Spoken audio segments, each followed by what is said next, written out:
Hi friends, Dev's വേൾഡിൻ്റെ പുതിയൊരു വീഡിയോയിലേക്ക് എല്ലാവർക്കും സ്വാഗതം. ഇന്ന് നമ്മൾ വന്നിട്ടുള്ളത് ഒരു കുക്കിംഗ് വീഡിയോ ആയിട്ടാണ്. നമ്മളാണെങ്കിൽ കുറച്ച് ദിവസമായി വീഡിയോയിലൊക്കെ വോയിസ് ചെയ്തിട്ട് നമ്മൾ വീട്ടിലത്തെ കാര്യങ്ങളും കുറച്ച് കാര്യങ്ങളൊക്കെ ആയിട്ട് നമ്മൾ കുറച്ച് തിരക്കിൽ പെട്ടു. അതുകൊണ്ടാണ് കേട്ടോ വീഡിയോ വൈകിയത്. ഇന്ന് നമുക്ക് ഫിഷ് കിട്ടിയിട്ടുള്ളത് തിരണ്ടിയാണ്. ഇപ്പോൾ ഇവിടെയാണെന്നുണ്ടെങ്കിൽ നല്ല മഴയാണ്. അടുപ്പിച്ച് 2-3 ദിവസമായിട്ട് നല്ല അടച്ച മഴ തന്നെയാണ്. ഇന്നാണെങ്കിൽ കുറച്ച് കുറഞ്ഞിട്ടുണ്ട്. എന്നാലും ചെറിയ ചാറ്റൽ മഴ പോലെ ഇപ്പോഴും പെയ്തുകൊണ്ട് ചാറിക്കൊണ്ടിരിക്കുന്നുണ്ട് കേട്ടോ. അപ്പോൾ അതുകൊണ്ട് തന്നെ നമ്മളെ വീട്ടിലേക്ക് സ്ഥിരമായിട്ട് വരാറുള്ള മീൻകാരൊന്നും അങ്ങനെ വരാറില്ല. പിന്നെ അതുപോലെ തന്നെ ട്രോളിംഗ് നിരോധനമൊക്കെ തുടങ്ങിയിട്ടും കുറച്ച് ദിവസമായില്ല. അപ്പോൾ അതുകൊണ്ടൊക്കെയാണ് മീൻകാരും അങ്ങനെ വരാത്തത്. അപ്പോൾ നമുക്ക് മിക്കപ്പോഴും പച്ചക്കറി ആയിരിക്കും, ചിലപ്പോൾ ചിക്കൻ അങ്ങനെയൊക്കെ ആയിട്ട് മീനൊന്നും അധികം അങ്ങനെ കിട്ടാറില്ല. അപ്പോൾ ഇന്നാണെന്നുണ്ടെങ്കിൽ ആൾ കടയിൽ നിന്ന് വരുമ്പോൾ മേടിച്ചുകൊണ്ട് വന്നതാണ് കേട്ടോ. തിരണ്ടിയാണ്. തിരണ്ടി അത്ര വലുതല്ല, നമ്മളെ തിരണ്ടി കുട്ടികളാണ് കിട്ടിയിട്ടുള്ളത്. അപ്പോൾ നമ്മളതൊക്കെ ഒന്ന് റെഡിയാക്കി ഒക്കെ ഒന്ന് കട്ട് ചെയ്തിട്ട് വരാം കേട്ടോ.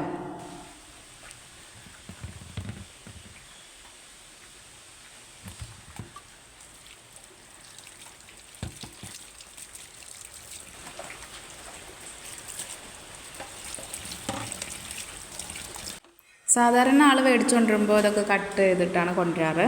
ഇന്നാണെങ്കിൽ കട്ട് ചെയ്തിട്ടൊന്നുമില്ല. അപ്പോൾ അതുകൊണ്ട് ഞാൻ തന്നെ അത് റെഡിയാക്കി എടുക്കുകയാണ്.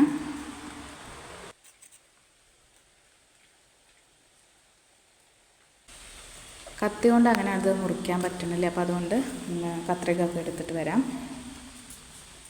കത്രിക ഇട്ടാകുമ്പോൾ അതിൻ്റെ ചിറകും അത് കാര്യങ്ങളൊക്കെ വെട്ടിയെടുക്കാനും കുറച്ചും കൂടി എളുപ്പമാണ്. അപ്പോൾ ഞാൻ മിക്കവാറും അത് തന്നെയാണ് എടുക്കാറ് കേട്ടോ. അത് പിടിക്കുമ്പോൾ വഴുവഴുപ്പുള്ളൊരു മീനാണ്. അപ്പോൾ അതാകുമ്പോൾ അങ്ങനെ പെട്ടെന്ന് വെട്ടിയെടുക്കാനൊക്കെ വളരെ സിമ്പിളാണ്.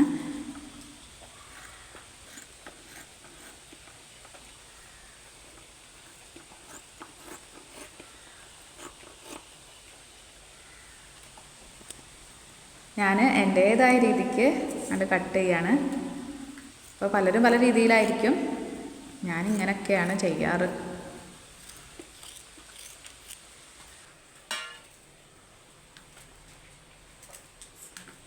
നമ്മളങ്ങനെ മീനൊക്കെ വെട്ടിയെടുത്തിട്ടുണ്ട്. ചെറിയ ചെറിയ കഷ്ണങ്ങളാക്കി കഴുകി കൊടുത്തിട്ടുണ്ട്. ഇനി നമ്മളൊരു പാത്രത്തിൽ വെള്ളം വാരാനായിട്ട് ഇട്ട് വെച്ചിട്ടുണ്ട്. അത് വെള്ളമൊക്കെ വാർന്ന് വരുമ്പോഴേക്കും നമുക്കതിലേക്ക് വേണ്ടിയിട്ടുള്ള ചേരുവകളൊക്കെ എടുക്കാം. കറിക്കായിട്ട് നമ്മൾ 2 തക്കാളി എടുത്തിട്ടുണ്ട്. അത്യാവശ്യം നല്ല പഴുത്ത തക്കാളി തന്നെയാണ്. അതുപോലെ തന്നെ ഒരു പിടി ചുവന്നുള്ളി എടുത്തിട്ടുണ്ട്. അത് ഇത്തിരി കൂടുതൽ തന്നെ എടുത്തിട്ടുണ്ട്. അതുപോലെ രണ്ട് കുടം വെളുത്തുള്ളി എടുത്തിട്ടുണ്ട്. പച്ചമുളക് ഒരു 4 എണ്ണം എടുത്തിട്ടുണ്ട്. 1/2 കഷ്ണം ഇഞ്ചി എടുത്തിട്ടുണ്ട് കേട്ടോ. നമുക്കിതൊക്കെ ഒന്ന് നന്നാക്കി റെഡിയാക്കി എടുക്കാം. ഇവിടെയാണെങ്കിൽ എല്ലാവർക്കും അധികം എരിവൊന്നും വേണ്ട. കുട്ടികൾക്കാണെങ്കിൽ പോലും കറിയൊക്കെ നന്നായി ഒഴിച്ച് കഴിക്കാൻ ഇഷ്ടപ്പെടുന്നവരാണ് കേട്ടോ. അപ്പോൾ അതുകൊണ്ട് തന്നെ ഞാൻ പരമാവധി മുളകൊക്കെ എരിവൊക്കെ ഒന്ന് കുറയ്ക്കും. അപ്പോൾ അത് തന്നെ പച്ചമുളക് ഇത്തിരി കൂടുതലായിരുന്നു, ഞാൻ ഒന്നെടുത്ത് മാറ്റി കേട്ടോ.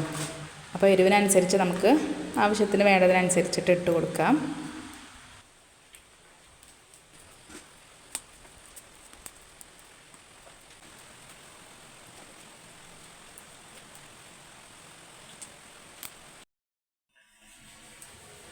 അങ്ങനെ നമ്മൾ തക്കാളിയും ചുവന്നുള്ളിയും വെളുത്തുള്ളിയും പച്ചമുളകും ഇഞ്ചിയൊക്കെ നന്നായി ചെറുതാക്കി അരിഞ്ഞ് ചതച്ചെടുത്തിട്ടുണ്ട് കേട്ടോ. അങ്ങനെ മാറ്റി വെച്ചിട്ടുണ്ട്.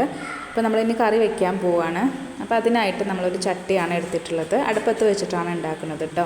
അപ്പോൾ ചട്ടി ഒന്ന് ചൂടായി വരുന്ന ടൈമിൽ നമ്മളതിലേക്ക് വെളിച്ചെണ്ണ ഒഴിച്ച് കൊടുക്കുകയാണ്. വെളിച്ചെണ്ണ ചൂടായി വരുമ്പോൾ നമ്മളതിലേക്ക് വേണ്ടുന്ന ചേരുവകളൊക്കെ ഓരോന്നോരോന്നായിട്ട് ഇട്ട് കൊടുക്കുകയാണ്.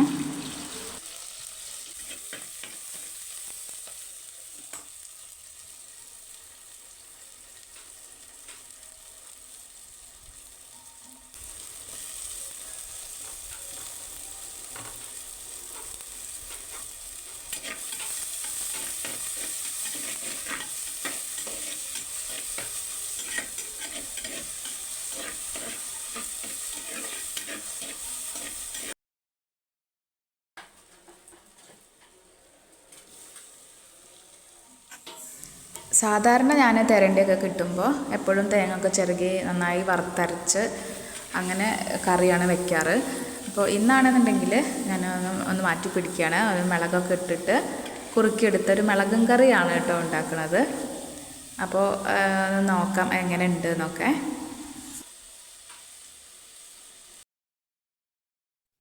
കറിക്കാണെങ്കിൽ നമ്മൾ 1 ടേബിൾ സ്പൂൺ മുളക് പൊടിയും മഞ്ഞൾപ്പൊടി 1/2 ടീസ്പൂണ്, കുരുമുളകാണെങ്കിൽ കുറച്ച് കുരുമുളക് പൊടി ഇട്ട് കൊടുക്കുന്നുണ്ട്, ഉപ്പും ആവശ്യത്തിന് ഇട്ട് കൊടുക്കുന്നുണ്ട്. നമ്മൾ ആവശ്യത്തിന് വെള്ളം ഒഴിച്ച് അതിൻ്റെ കൂട്ടത്തിൽ തന്നെ നമ്മൾ നേരത്തെ മുറിച്ച് വെച്ചിട്ടുള്ള കഷ്ണങ്ങൾ ഇട്ട് കൊടുക്കുന്നുണ്ട്. ഉപ്പൊക്കെ പാകത്തിന് ചേർത്തതിന് ശേഷം നമ്മളത് അടച്ച് വെച്ചിട്ട് ഒന്ന് തിളപ്പിച്ചെടുക്കുകയാണ്.